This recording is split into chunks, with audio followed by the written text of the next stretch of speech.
नमस्कार साथियों।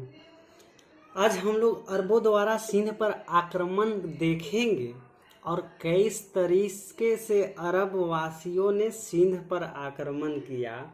तो अगर सबसे पहले अगर बात कीजिएगा मध्यकाल में भारत की अगर बात कीजिएगा तो भारत में सर्वप्रथम मुस्लिम आक्रमणकारी यानी कि भारत में सबसे मुस्लिम आक्रमणकारी की अगर बात कीजिएगा तो 711 ईस्वी के नेतृत्व में उबैदुल्ला साहब के नेतृत्व में हुआ। इसके बाद 711 ईस्वी में बुंदेल नामक एक विद्वान हुआ करता था, इसके नेतृत्व में हुआ। यानी कि अरब द्वारा सिंध पर आक्रमण जब करने लगे तो उबैदुल्लाह किए थे सबसे पहले और उसके बाद बुंदेल ने किए थे। और कब किए थे तो 711 ईस्वी में थे। ये मुस्लिम आक्रमणकारी था, लेकिन इनके दोनों के बीच में असफलता की हाथ लगी।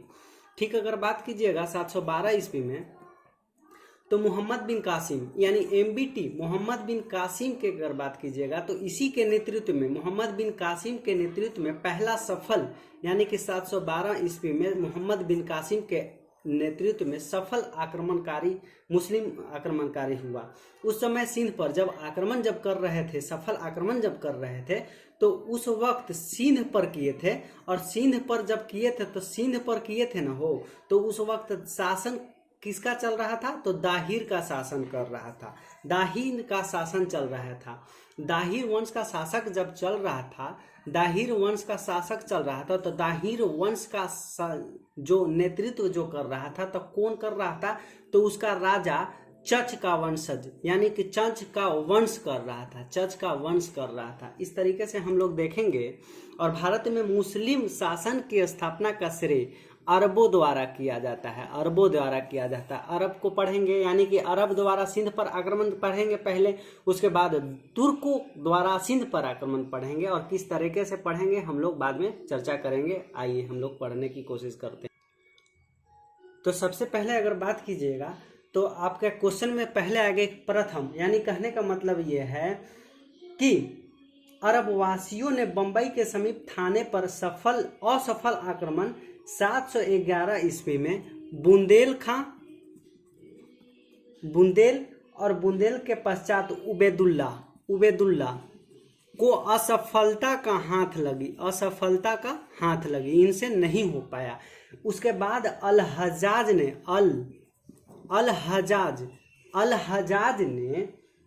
मोहम्मद बिन कासिम को भारत भेजा और सफल आक्रमण करने के लिए बोला। और इस तरीके से अगर बात कीजिएगा तो खलीफा अल हजाज ने मोहम्मद बिन कासिम को भेजा और भेजने के नेतृत्व में आक्रमण करने का आदेश दिया। ठीक, मोहम्मद बिन कासिम 712 ईस्वी में सफल आक्रमण किया और अभियान करने के बाद मोहम्मद बिन कासिम के नेतृत्व में सैन्य अभियान किया गया और सभी अभियान सफल रहा। यानी कि हम कह सकते हैं कि मोहम्मद बिन कासिम के द्वारा 712 ईस्वी में अरब वासियों के नेतृत्व में भारत पर सफल आक्रमण किया गया था। अगर बात कीजिए भारत में मुस्लिम शासन यानी कि भारत में मुस्लिम शासन की स्थापना का श्रेय अगर बात कीजिएगा तो अरबों की अपेक्षा तुर्कों को दिया जाता है। यानी कि तुर्क द्वारा बहुत अच्छा काम किया गया है। यानी मुस्लिम सत्ता की बात कीजिएगा तो तुर्कों में मुस्लिम अगर बात कीजिएगा तो गजनवी साहब आ जाते हैं, महमूद गजनवी आ जाते हैं, मोहम्मद गौरी आ जाते हैं। और गौरी के शासनकाल को हम लोग देखने की कोशिश करते हैं। सबसे पहले अगर बात कीजिएगा सिंध की राजधानी की अगर बात कीजिएगा तो सिंध की राजधानी ब्राह्मणवाद हुआ करता था। अरबों की सिंध विजय के चचनामा यानी अरबों पे सिंध पर विजय हुआ तो इस किताब का नाम चचनामा में देखने को मिलता है। चचनामा किताब ग्रंथ में अगर बात कीजिएगा तो सिंध के बारे में अरब वासियों के विजय के बारे में इस किताब में रचना किया गया। और वही चचनामा यानी चचनामा का ग्रंथ का रचनाकार अली अहमद को कहा जाता है। अली अहमद साहब, अली अहमद ने चचनामा ग्रंथ को लिखा है। तो वही अरबी भाषा में इनकी रचना अबू मुआसिर ने किया था। इनकी रचना चचनामा को अरबी भाषा में अबू मुआसिर यानी अबू मुआसिर ने किया है, मुआसिर ने किया है, अबू मुआसिर ने किया है। तो आइए अब हम लोग देखते हैं। सबसे पहले 711 ईस्वी में बुंदेल और उबैदुल्लाह के नेतृत्व में सफल आक्रमण नहीं हुआ। यह असफलता का हाथ लगी थी। अल हजाज ने मोहम्मद बिन कासिम को 712 ईस्वी में आक्रमण करने को बोला और मोहम्मद बिन कासिम का सभी आक्रमण सफल होने लगा था। सिंध पर जब विजय हो गया था तो उस वक्त किताब का रचना हुआ था। इस किताब में कौन सा ग्रंथ मिलता है? तो चचनामा मिलता है। चचनामा का ग्रंथ है नामक में सिंध पर विजय के बारे में निर्णित किया गया है। चचनामा का लेखक अली अहमद की रचना है, यानी अली अहमद साहब ने इसका रचना किया है और इसका अरबी भाषा में अबू मुआसिर ने किया है, अबू मुआसिर ने किया है। तुर्कों और अरब और तुर्क के अपेक्षा सबसे ज्यादा ताकतवर तुर्क को दिया जाता है, क्योंकि तुर्क में महमूद गजनवी साथी थे, गजनवी साहब थे, और गजनवी के साथ में आपका मोहम्मद गौरी हुआ करते थे। अगर उद्देश्य की बात कीजिएगा कि आखिर उद्देश्य क्या है, तो उद्देश्य के बारे में बात कीजिएगा तो इस्लाम धर्म का प्रचार, इस्लाम धर्म का प्रचार और लूट की यानी धनराशि की धनवान बनना, यानी कि उद्देश्य यही था। सिंध पर आक्रमण करने का यही श्रेय था कि इस्लाम को प्रसार बढ़ाना और लूटपाट की खूब करना। तो मोहम्मद बिन कासिम के नेतृत्व में 713 ईस्वी में मुल्तान पर विजय किया, मुल्तान को जीत लिया। यहाँ उसे अत्यधिक सोना मिला, यहाँ इसे अत्यधिक सोना मिला, जिस कारण मुल्तान को स्वर्ण नगरी कहा जाता है, स्वर्ण नगरी कहा जाता है। कहने का मतलब है मोहम्मद बिन कासिम 713 ईस्वी में मुल्तान पर विजय कर लिया, और मुल्तान पर विजय कर लिया तो वहां से सोना खूब मिला, इसलिए वहां स्वर्ण नगरी के नाम से भी जाना जाता है। यानी मुल्तान जब जीता, यानी मुल्तान को स्वर्ण नगरी भी कहा जाता है। बाद में बात कीजिएगा तो मोहम्मद बिन कासिम देवल को भी जीता था, नीरून को भी जीता था, और रावर का युद्ध भी किया। रावर का युद्ध भी मोहम्मद बिन कासिम ने किया था। और ठीक उसके बाद ब्राह्मणवाद इसकी राजधानी बनाई थी, सिंध की राजधानी बनाई थी। और मुल्तान का अभी हमने जिक्र कर दिया था कि मुल्तान में 712 ईस्वी में मोहम्मद बिन कासिम सोना को खूब जीता था। मुल्तान को स्वर्ण नगरी भी कहा जाता है। देवल को जीता था 712 ईस्वी में जीता था, नीरून को भी 712 ईस्वी में जीता था, और रावर का युद्ध भी 712 ईस्वी में हुआ था। अगर बात कीजिएगा सिंध के पूर्व, यानी कि सिंध जब हो रहा था आक्रमण, तो सिंध से पहले वहां का कुछ शासक हुआ करता था, जिसे गुर्जर प्रतिहार वंश का शासक चल रहा था, जो शक्तिशाली था अपने आप में। तो राज होने के कारण अरबी सत्ता का विस्तार सिंध से बाहर नहीं हो सका, यानी कि बाहर नहीं हो सका। तो 714 ईस्वी में अरब जगत में राजनीतिक संकट उत्पन्न होने के कारण मोहम्मद बिन कासिम को वापस अरब बुला लिया, और अरब बुला लिया एवं रास्ते में जा रहे थे तो मोहम्मद बिन कासिम को मृत्यु का दंड देखना पड़ा, यानी उनकी हत्या कर दी गई थी। तो मुल्तान एवं सिंध, हम अभी पढ़े कि मुल्तान, यानी कि मुल्तान की अगर बात की जाए, मुल्तान और सिंध में अरब लोग अस्थायी रूप से रहने लगे। यानी कि जब मोहम्मद बिन कासिम अपना काम कर दिए तो मुल्तान एवं सिंध पर आराम से रहने लगे, वहां कोई भी दिक्कत नहीं होने लगा। और बाद में दिनों में अगर बात कीजिएगा, बाद में जाकर एक करमानिया नामक एक नए संप्रदाय का उदय हुआ। यानी कि करमानिया एक छोटा वंश हुआ करता था। जब मुल्तान सिंध जीत लिया गया तो मोहम्मद बिन कासिम की हत्या कर दी गई, तो वहां उदय हुआ, करमानिया वंश की उदय छोटा मोटा था, उदय हुआ। अगर बात कीजिएगा तो अरब को यह श्रेय दिया जाता है कि चीन में कागज, कंपास छपाई खाना, उसके बाद बारूद आदि यानी कि चीन में उत्पन्न हुआ था। अगर ये पूछा जाएगा कि कागज का निर्माण कहाँ हुआ, तो चीन में, कंपास का निर्माण चीन में, छपाई खाना का चीन में, बारूद का चीन में, यानी कि चीन में ही देखा जाता है, चीन में देखा जाता है। उम्मीद करता हूं कि आपको बहुत ही अच्छे से समझ में आ गया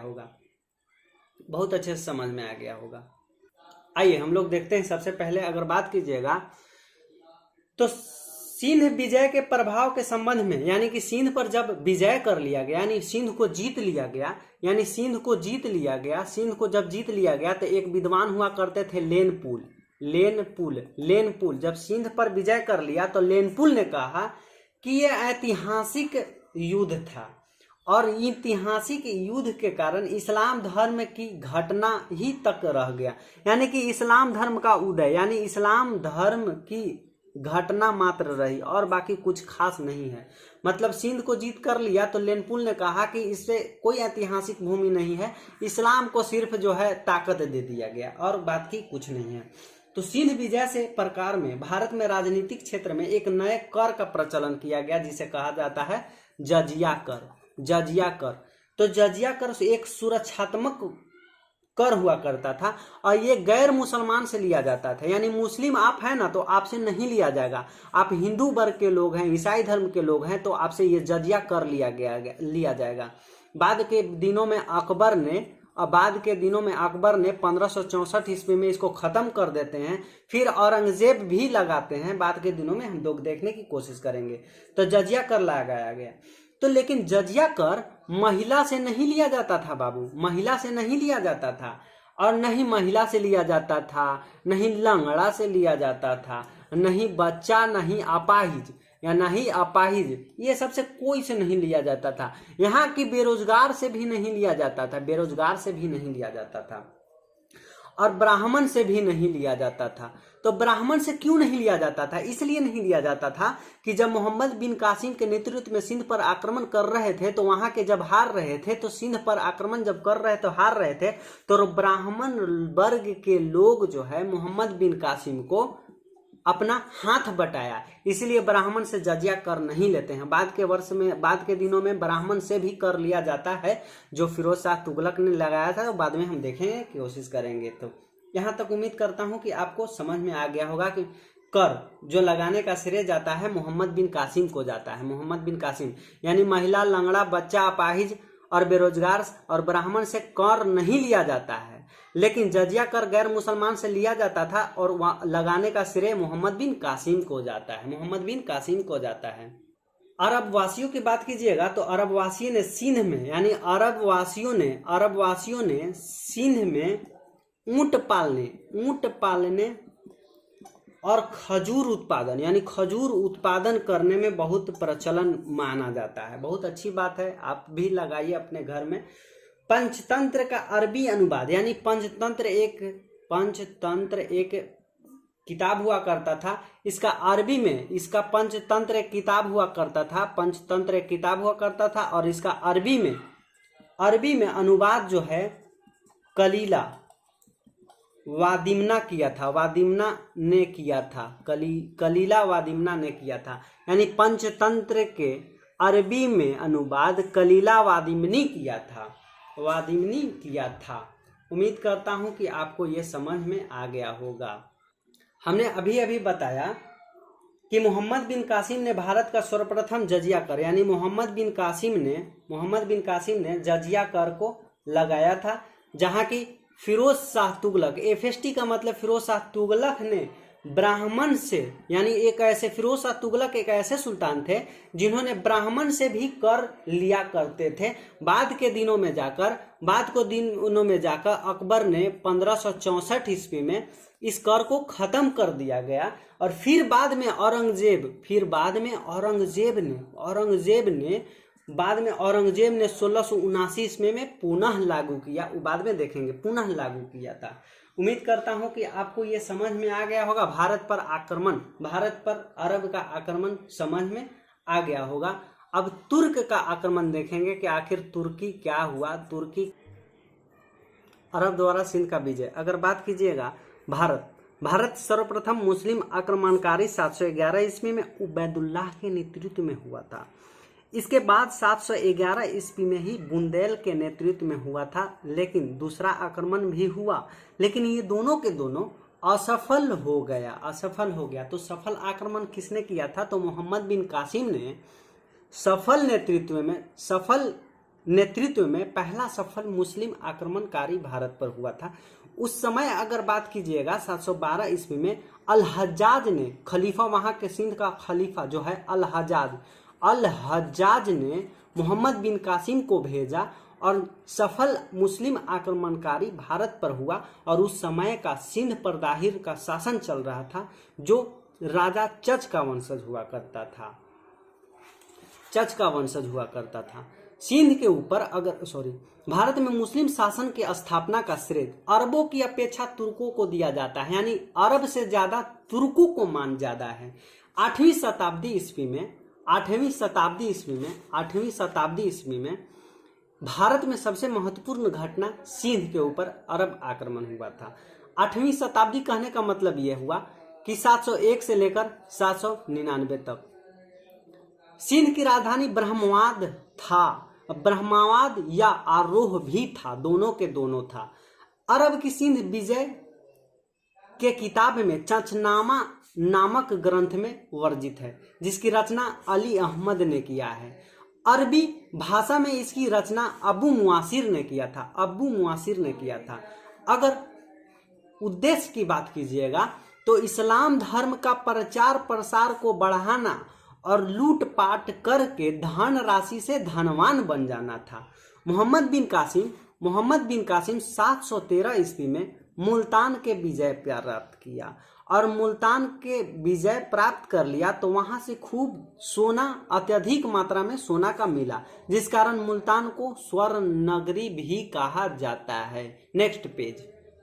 हमने बताया था जब सिंध के पूर्व यानी सिंध से पहले गुर्जर प्रतिहार जैसे शक्तिशाली राज होने के कारण अरबी सत्ता का विस्तार सिंध से बाहर नहीं हो सका। 714 ईस्वी में अरब जगत में राजनीतिक संकट उत्पन्न होने के कारण मोहम्मद बिन कासिम को वापस अरब बुला लिया गया एवं रास्ते में ही उनकी हत्या कर दी गई थी। बहुत गलत बात है। मुल्तान एवं सिंध में अरबी लोग को अस्थायी रूप से रहने लगे, यानी कि मुल्तान और सिंध में जब मोहम्मद बिन कासिम जीत लिए थे तो वहां के लोग अस्थायी रूप से रहने लगे, लेकिन बाद में करमानिया नामक एक नए संप्रदाय का उदय हुआ, एक नया वंश जाग गया, लेकिन इनसे होना जानी कुछ नहीं था। नोट, अरबों को यह श्रेय दिया जाता है कि उससे चीन द्वारा अस्वीकृत कागज, कंपास, छपाई खाना, बारूद आदि को ज्ञान को यूरोप पहुंचाया गया। कहने का मतलब है चीन में ही कागज का आविष्कार किया गया, कंपास का भी अधिकार किया गया, छपाई खाना, बारूद जैसे आदि को ज्ञान आरोपित किया गया था। सिंध विजय के अगर बात कीजिएगा, सिंध विजय के प्रभाव में यानी सिंध को जब जीत लिया गया तो उसी के प्रभाव में एक संबंध में लेनपुल ने विद्वान कहा कि यह सिंध को अरबों ने विजित तो कर लिया, ठीक बात है, किंतु यह विजय ऐतिहासिक और इस्लाम धर्म की घटना ही मात्र ही रही और बाकी जो है कुछ खास नहीं है। मतलब इस्लाम धर्म की घटना मात्र तक रह गई है, जो इतना लड़ा और लड़ने के बाद इस्लाम धर्म की घटना ही तक रह गया, यही बात कहा लेनपुल ने। सिंध विजय से भारत में राजनीतिक क्षेत्र में एक नए कर का प्रचलन हुआ जिसे जजिया कर कहा जाता है। और जजिया कर यह एक ऐसा प्रकार का सुरक्षात्मक कर था जो गैर मुसलमानों से ही लिया जाता था, जो मुस्लिम वर्ग के लोग हैं उससे नहीं लिया जाता था। हम बार बार बता रहे हैं, गैर मुसलमान कहने का मतलब है जो मुसलमान नहीं है उसी से सुरक्षात्मक कर जजिया कर लिया जाता था। और ऐसा एक कर था कि महिला, बच्चा, अपाहिज, बेरोजगार ब्राह्मण से नहीं लिया जाता था। जब बाद के दिनों में जाकर ब्राह्मण से भी कर फिरोज शाह तुगलक ने लेने लगा और 1564 ईस्वी में हमने अभी भी बताया कि मुगल बादशाह अकबर द्वारा ये कर खत्म कर दिया गया। फिर बाद में औरंगजेब ने पुनः 1679 में लगा दिया था और लगाने का श्रेय मोहम्मद बिन कासिम को जाता है। अरब वासियों ने सिंध में ऊंट पालने का खूब शौक रखा करते थे, खजूर उत्पादन करने का खूब शौक करता था। पंचतंत्र का अरबी में अनुवाद करने का श्रेय अगर बात कीजिएगा तो कलीला वादिमना नाम से जाना जाता है। नेक्स्ट पेज में बात कीजिएगा तो तुर्कों का आक्रमण हुआ, और तुर्कों का आक्रमण के बाद जो है महमूद गजनवी, सुबुक्तगीन, महमूद गजनवी, मोहम्मद गौरी, पृथ्वीराज चौहान के विषय में जानेंगे। उसके बाद कुतुबुद्दीन ऐबक के बारे में जानेंगे, यानी सल्तनत काल के बारे में जानेंगे की कोशिश करेंगे।